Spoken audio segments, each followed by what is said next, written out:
올해 온누리교회 표어는 나를 따르라입니다. 하나님 앞에 자기를 부인하고 자기 십자가를 지고 주님을 따르는 제자의 삶을 살아가는 우리 모두가 되기를 소망합니다. 저희는 앞으로 예수님의 12 제자를 살펴보면서 제자의 삶과 제자의 의미를 나누고자 합니다.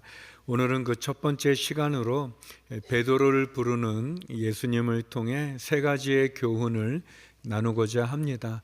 먼저 첫 번째는 빈 배에 오르시는 예수님의 모습입니다. 우리 2절, 3절 말씀을 같이 읽겠습니다. 시작. 예수께서 보시니 배 두 척이 호숫가에 대어 있고 어부들은 배에서 내려 그물을 씻고 있었습니다. 예수께서는 그들 중 시몬의 배에 올라타 그에게 배를 무태서 조금 떼어 놓으라고 말씀하셨습니다. 그러곤 배 위에 앉아 사람들을 가르치셨습니다. 예수님께서는 하나님의 말씀을 들으려는 많은 사람들에 둘러싸여 게네사렛 호숫가에 서 계셨습니다. 게네사렛은 갈릴리의 또 다른 이름입니다. 갈릴리의 북서쪽에 있는 비옥한 평야를 말하게 됩니다. 구약 성경에도 보면 이 갈릴리 호수의 모습이 수금과 비슷하게 생겼다고 해서 수금이라는 뜻의 긴 내렛으로 표현하기도 합니다. 베드로가 예수님을 따라 제자가 되는 과정을 사복음서를 종합해 보게 되면 베드로는 한 번의 예수님의 만남으로 제자가 되지는 않았던 것 같습니다. 몇 차례의 만남을 통해서 점진적인 신뢰의 과정을 통해서 제자가 되는 것을 볼 수 있습니다. 베드로가 처음 예수님을 만났던 장면은 요한복음에 따르면 베드로의 동생이었던 안드레가 형인 베드로를 예수님에게 소개하는 그런 장면이 있습니다. 그때 예수님은 이 시몬의 이름을 게바, 그러니까 시브리어로 돌이라는, 헬라어로는 베드로, 우리가 익숙한 베드로, 이 반석, 돌이라는 이름으로 시몬의 이름을 바꿔줍니다. 그리고 오늘 본문인 누가복음에 따르면 예수님께서는 가버나움인 베드로의 집에 들어갔을 때 그의 장모가 열병으로 아파서 누워 있었는데 예수님이 그 열병을 고쳐주는 장면이 누가복음 5장 앞부분에 나오게 됩니다. 그래서 베드로는 어느 정도 예수님에 대한 지식도 있었고 또 만남도 있었고, 그리고 예수님이 권능을 갖고 계시는 분이라는 것을 인지한 그런 상태입니다.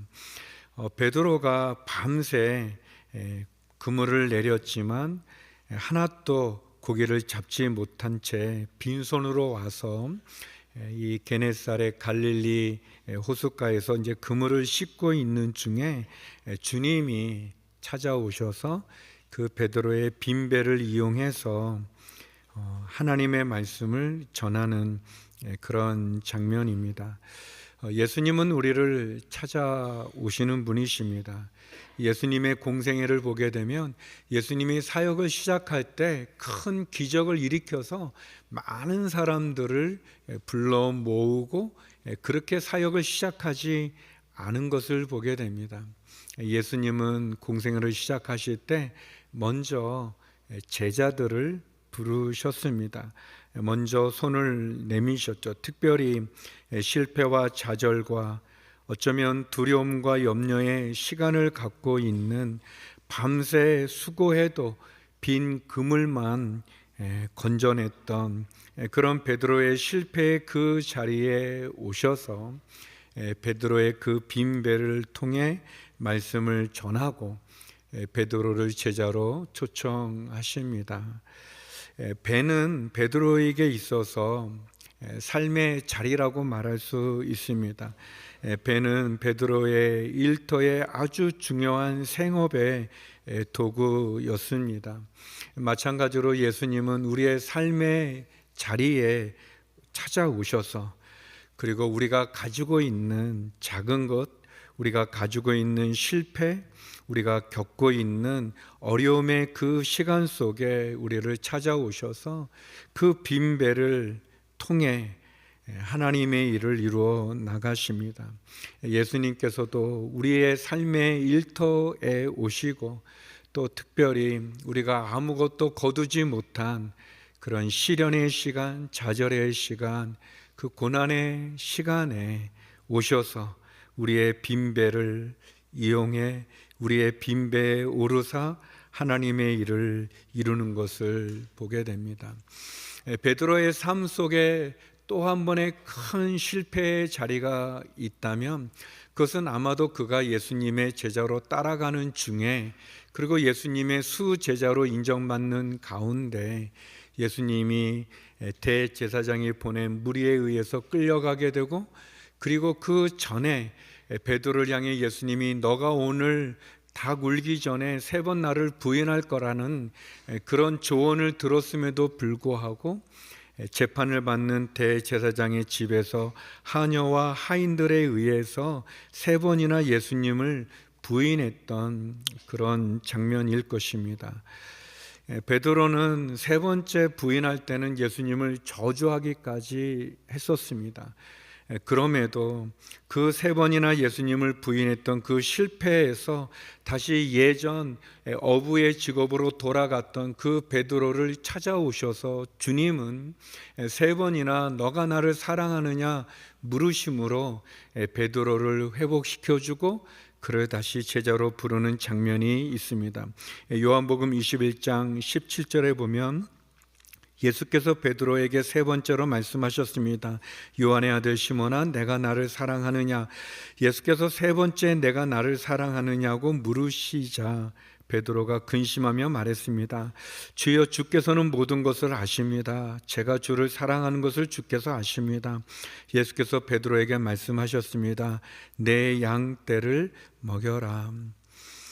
밤새도록 그물을 던졌지만 빈배로 돌아올 수 밖에 없었던 베드로, 또 주님을 열심히 따랐지만 결국 예수님을 3번이나 부인할 수밖에 없었던 그 베드로, 그물을 싣고 있는 베드로에게와 그의 빈배, 그의 삶의 전부인 그 빈배, 그 실패와 좌절에 그 빈배에 오르신 것처럼, 그리고 그를 찾아와 3번이나 다시금 너가 나를 사랑하느냐 물으시며 베드로를 제자로 부르시는 것처럼 예수님께서는 우리의 인생의 빈배, 실패와 좌절의 순간에도 오셔서 그리고 연약하여 쓰러지고 넘어질 수밖에 없는 우리에게 오셔서 우리의 빈배에 오르셔서 하나님의 일을 이루시고 우리를 부르시는 분이십니다. 우리의 빈배에 찾아오시는, 그리고 우리의 삶의 자리에 찾아오시는, 그리고 우리에게 용기를 주시고 다시 기회를 주시는 그분을 만나는 우리 모두가 되기를 간절히 소망합니다.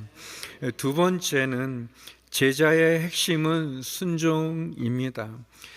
제자는 순종하는 사람들입니다. 우리 4절 5절 말씀 같이 한번 읽어보겠습니다. 시작. 말씀을 마치신 후 예수께서 시몬에게 명령하셨습니다. 물이 깊은 곳으로 나가 그물을 내리고 고기를 잡아라. 시몬이 대답했습니다.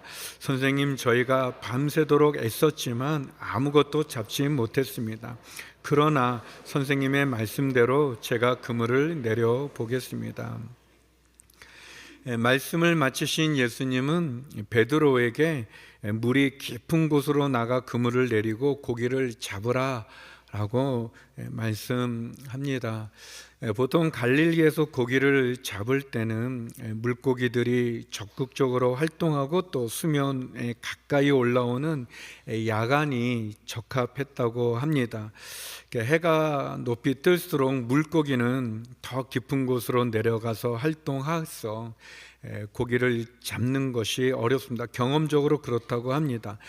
또 당시 팔레스타인에서 사용했던 그물이 낮에는 물고기들이 알아채기 쉬운 이 암압포로 만들었기 때문에 보통 고기 잡는 일은 밤에 했다고 합니다.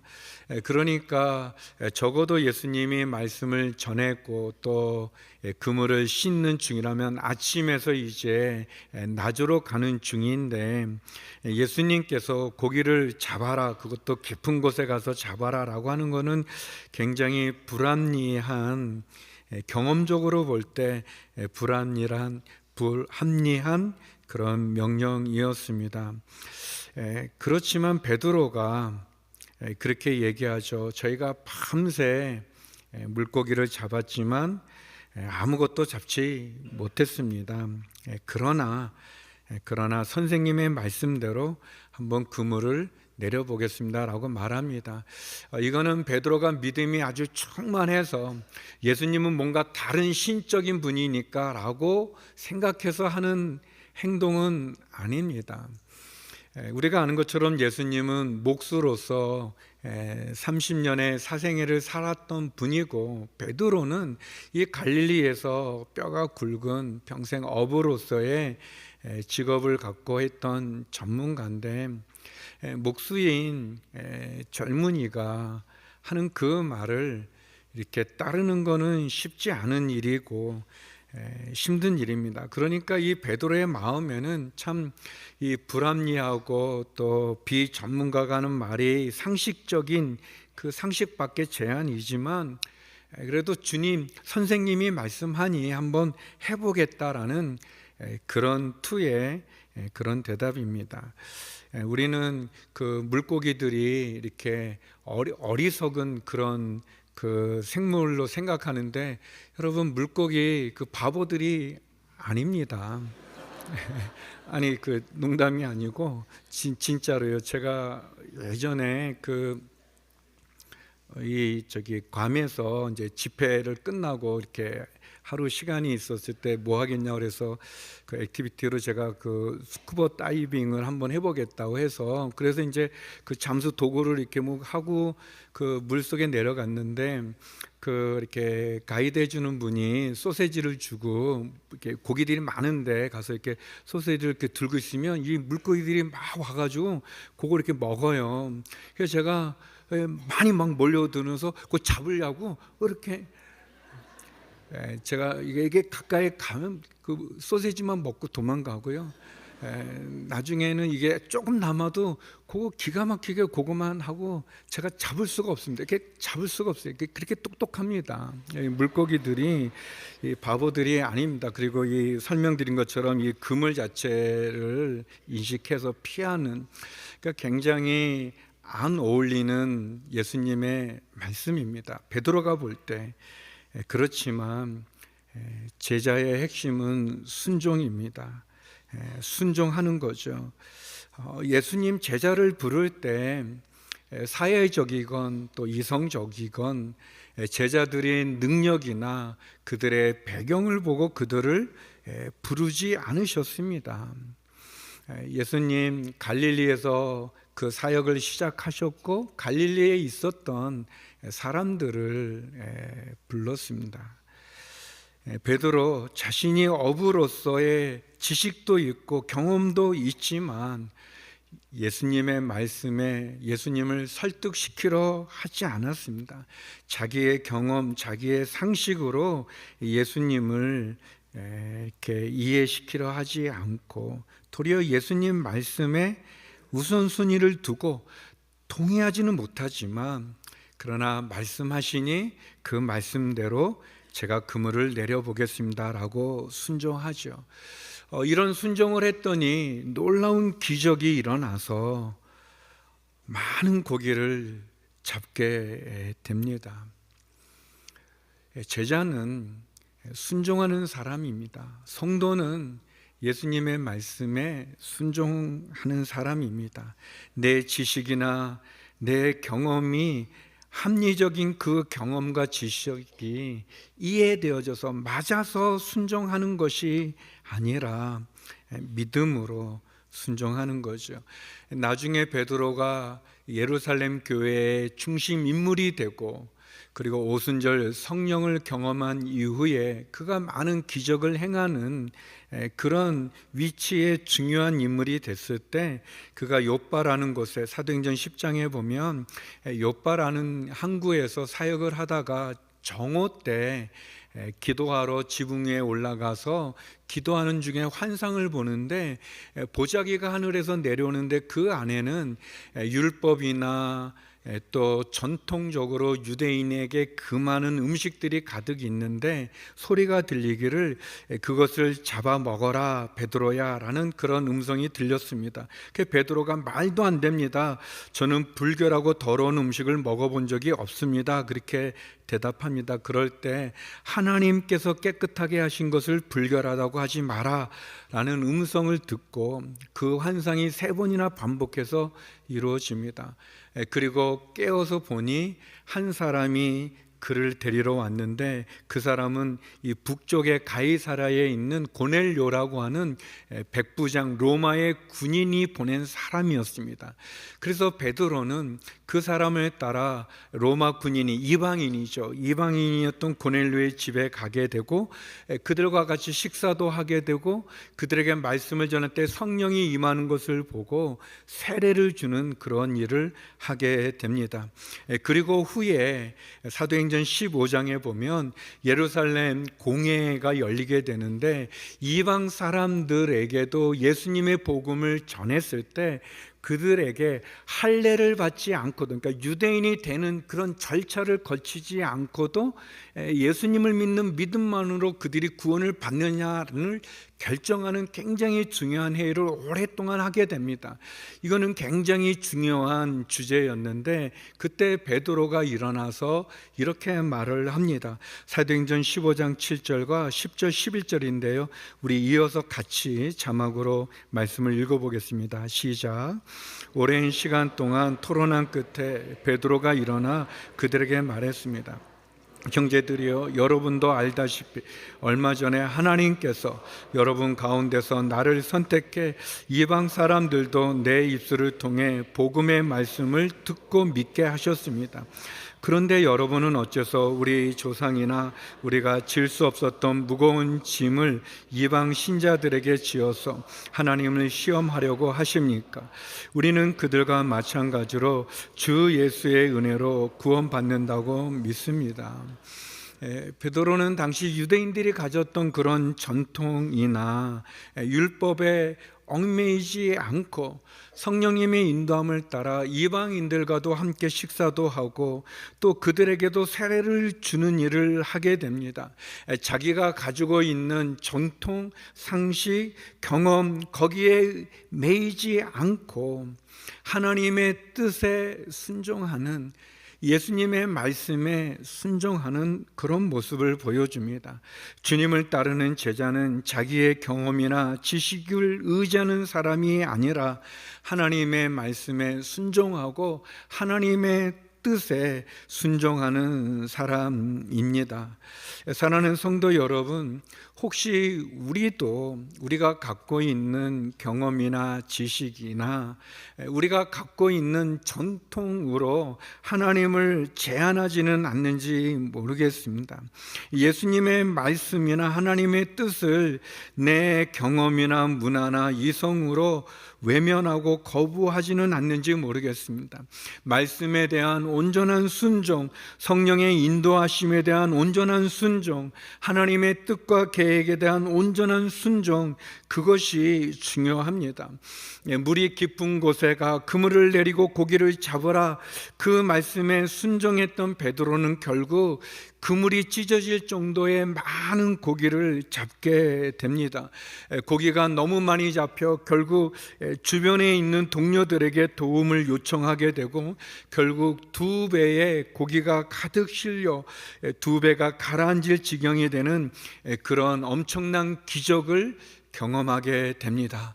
그리고 베드로는 이제 그의 눈이 열리고 마음이 열려서 예수님이 그리스도고 예수님이 메시아임을 보게 됩니다. 그래서 그는 8절에 이렇게 고백합니다. 시몬 베드로가 이 광경을 보고 예수의 무릎 앞에 엎드려 말했습니다. 주여, 제게서 떠나십시오. 저는 죄인입니다.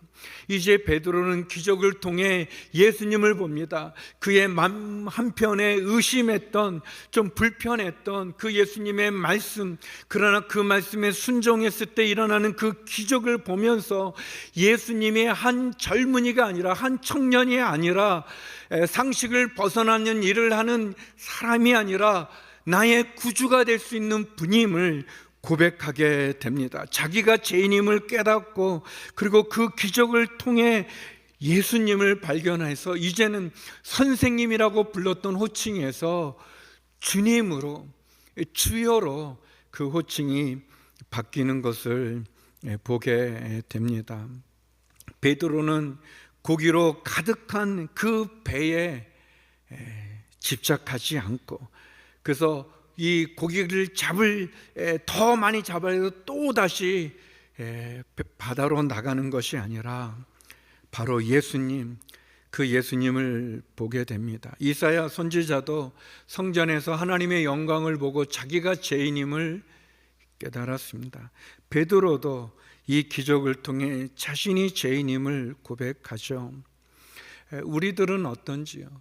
우리들은 그 예수님의 거룩함 속에, 그 하나님의 거룩함 속에 이 베드로가 느꼈던, 이사야가 느꼈던 이 거룩한 두려움을 우리는 경험한 적이 있는지요? 그리고 그 주님 앞에 엎드려서 주님이 나의 진실한 주님입니다라고 나의 삶을 드릴 수 있는, 나의 부끄럽고 수치스러운 죄를 깨닫고, 그리고 그 죄를 갖고 있는 우리의 그 죄인임을 그 하나님 앞에 두려움으로 엎드리고, 그리고 그 주님 앞에 주여 고백할 수 있는 그 고백이, 그 영적인 자각이, 영적인 지각 병동이 일어나는 경험이 있으신지요? 소망하기는 우리 모두 시몬 베드로가 발견했던 그 주님의 거룩함을 우리도 발견하고, 죄인인 우리의 모습도 깨닫고 다시 주 앞에 엎드릴 수 있는 우리 모두가 되기를 주의 이름으로 축원합니다. 세 번째, 오늘 본문은 예수님을 따르는 베드로의 모습을 보여줍니다. 우리 10절에서 11절 말씀 같이 읽어보겠습니다. 시작. 세베대의 아들들이며 시몬의 동료인 야고보와 요한도 놀랐습니다. 그때 예수께서 시몬에게 말씀하셨습니다. 두려워하지 마라. 이제부터 너는 사람을 낚을 것이다. 그리하여 그들은 자신들의 배를 무태 대고 모든 것을 버려둔 채 예수를 따라갔습니다. 베드로와 동료들은 이 놀라운 이 기적을 보고 놀라게 되고 두려움을 갖게 됐습니다. 이런 베드로에게 예수님은 두려워하지 말라라고 말씀하십니다. 그러면서 놀라운 초청을 하십니다. 이제부터 너는 사람을 낚을 것이다 라고 말하며 베드로를 제자로 부르십니다.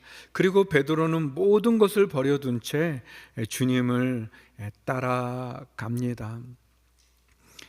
제자는 예수님을 따라가는 사람들입니다. 제자는 예수님이 주신 사명, 예수님이 우리의 인생에 부여한 그 부르심의 소명을 향해 헌신하는 사람들입니다. 예수님 그 거룩한 두려움으로 떠는 베드로에게 두려워하지 말라라고 말하면서 베드로를 제자로 초청하고 베드로는 즉각적으로 주님을 따라갑니다. 예수님은 우리에게 새로운 삶을 허락하십니다. 예수님은 우리를 새로운 존재로 빚어가시는 분입니다.